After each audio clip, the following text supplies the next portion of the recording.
Hi అండి అందరికీ. ఎలా ఉన్నారు? బాగున్నారా? ఏం చేస్తున్నారు? లంచ్ చేశారా అందరూ? ఈరోజు నేను లంచ్లోకి బోడ కాకరకాయ కర్రీ చేశాను. ఇంకా ఇప్పుడు ఆషాఢం శ్రావణ మాసంలో వర్షాలు పడిన తర్వాత ఈ సీజన్ కదా, ఈ బోడ కాకరకాయలు ఇప్పటి నుంచి స్టార్ట్ అవుతాయి. ఈ సీజన్లో వచ్చి ఈ బోడ కాకరకాయలు తింటే చాలా మంచిది హెల్త్కి.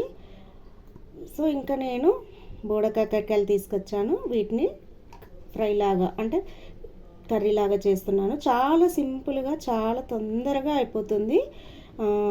ఈజీగా చేసుకోవచ్చు. మనకు పెద్ద ఇంగ్రీడియంట్స్ ఏమి ఎక్కువ అవసరం లేదు. ఇంట్లో ఉన్న ఆనియన్, పచ్చిమిర్చి ఇవి వేసుకొని చేసుకుంటే చాలా చాలా టేస్టీగా ఉంటుంది. చపాతీలకు కూడా చాలా బాగుంటుంది. ఇంకా ఈ సీజన్లో దొరికే ఈ బోడ కాకరకాయలను తింటే హెల్త్కి కూడా చాలా మంచిది. ఇంకా స్టార్ట్ చేద్దామా మనం కర్రీ అనేది. మేమైతే ఇక్కడ తెలంగాణలో బోడ కాకరకాయలు అని అంటారు. ఇంకా కొంతమంది ఆ కాకరకాయలు అని అంటారు కదా. ఇది ఈ సీజన్లో మాత్రమే దొరికే వెజిటబుల్ కదా. సో ఇంకా తప్పకుండా అందరూ దొరికినప్పుడు చేసుకొని తింటే బాగుంటుంది. ఇందులో కూడా వెరైటీస్ చాలా చేసుకుంటారు. నేనైతే ఇట్లా చాలా సింపుల్గా ఫ్రై లాగా చేసేస్తాను. చాలా ఈజీగా అయిపోతుంది. ఓకే అండి, ఇంకా చూసేద్దాం ఈ కర్రీ ఎలా చేయాలి అనేది. ఇంకా ముందుగా వీటిని మంచిగా కడుక్కుందాం.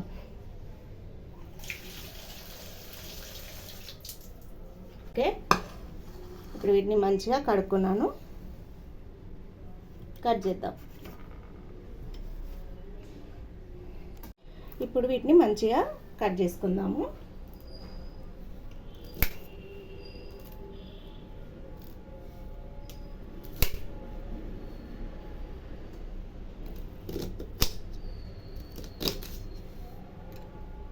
ఇలా కట్ చేసుకుంటా. నేను ఈ కర్రీకి ఇలా కట్ చేసుకుంటాను.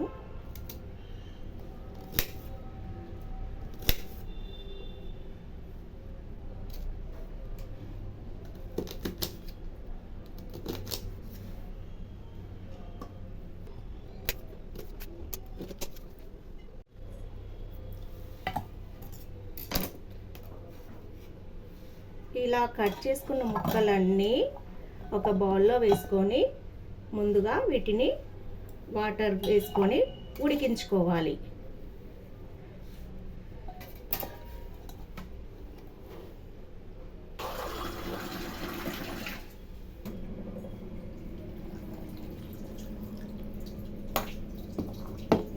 ఇప్పుడు వీటిని ఉడికించుకుందాం.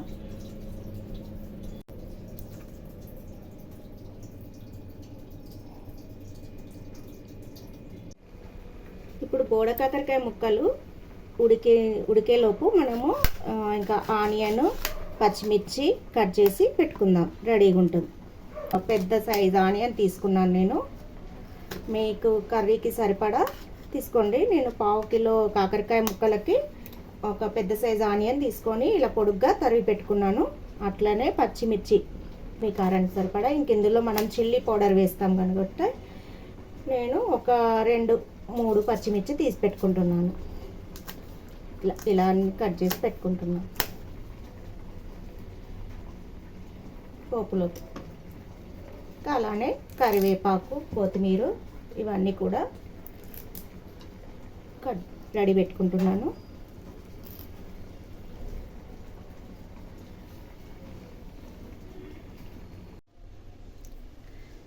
ఇప్పుడు కాకరకాయ ముక్కలన్నీ ఉడికిపోయాయి. ఈ బోడ కాకరకాయ ముక్కలన్నీ ఉడికిపోయాయి. ఇలా మంచిగా మెత్తగా ఉడికించుకోవాలి ఇట్లా. ఇప్పుడు వీటిలో నీళ్ళన్నీ తీసేసి వీటిని పక్కకు పెట్టేసుకుందాము. ఇప్పుడు మళ్ళీ స్టవ్ వెలిగించుకొని ఇంకా ఆయిల్ వేసుకుందాము. ఒక 2 టేబుల్ స్పూన్స్ ఆయిల్ వేసుకున్నాను. మరి మామూలు కర్రీకి ఎలా వేసుకుంటామో అలా. ఆవాలు, జీలకర్ర, పప్పు, పోపు దినుసులు మనం మామూలుగా కర్రీకి పోపు వేసుకున్నట్టు వేసుకోవాలి. అయ్యాక అలాగే సన్నగా తరిగి పెట్టుకున్న ఉల్లిపాయ ముక్కలు వేసుకుంటున్నాను.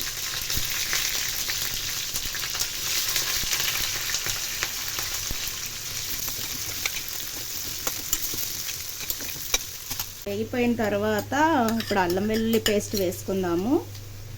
అల్లం వెల్లుల్లి పేస్ట్ వేసుకుంటున్నాను.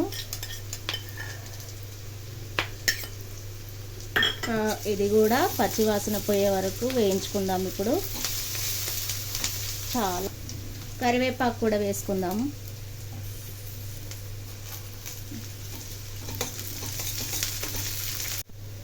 ఇలా అంతా వేగిపోయినాక పసుపు కూడా వేసుకుంటాను. ఇప్పుడు ఉడికించి పెట్టుకున్న బోడ కాకరకాయ ముక్కల్ని వేసుకుంటాం.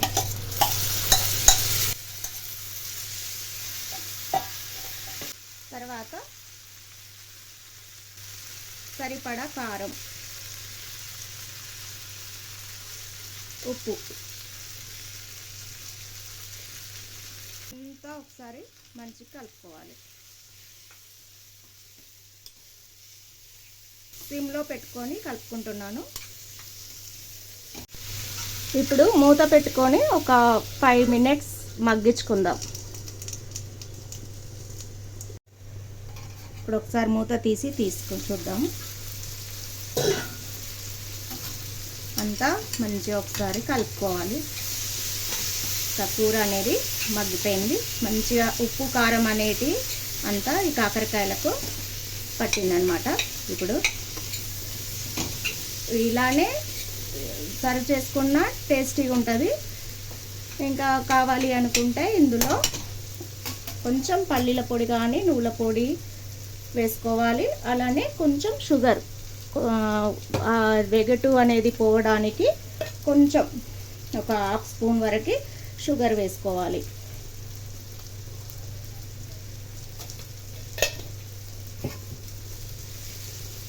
అట్లానే వేయించి పొడి చేసి పెట్టుకున్న పల్లీల పొడి కానీ లేదంటే నువ్వులు కానీ వేయించి పొడి వేసుకొని వేసుకోవచ్చు. అంతే.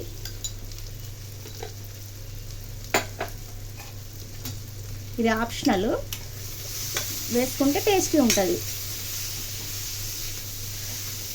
అంతా ఒకసారి మంచిగా కలుపుకొని ఇంకా కొత్తిమీర కూడా వేసుకుంటే అంతే. ఎంతో టేస్టీగా ఉండే చాలా టేస్టీగా ఉంటుంది కర్రీ. బోడ కాకరకాయ ఫ్రై, బోడ కాకరకాయ కర్రీ రెడీ.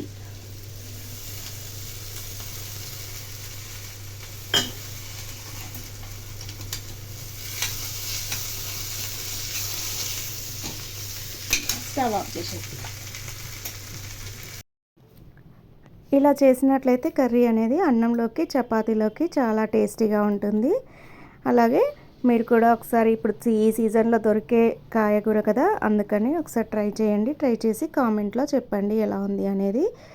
ఇప్పటివరకు ఈ వీడియో చూసిన వాళ్ళందరికీ చాలా థ్యాంక్స్ అండి. అలాగే ఎవరైనా కొత్తగా చూస్తున్నట్లయితే నా ఛానల్ని సబ్స్క్రైబ్ చేసుకోకపోతే సబ్స్క్రైబ్ చేసుకోండి. అలాగే ఒక లైక్ కూడా ఇస్తారని అనుకుంటున్నాను. Bye friends.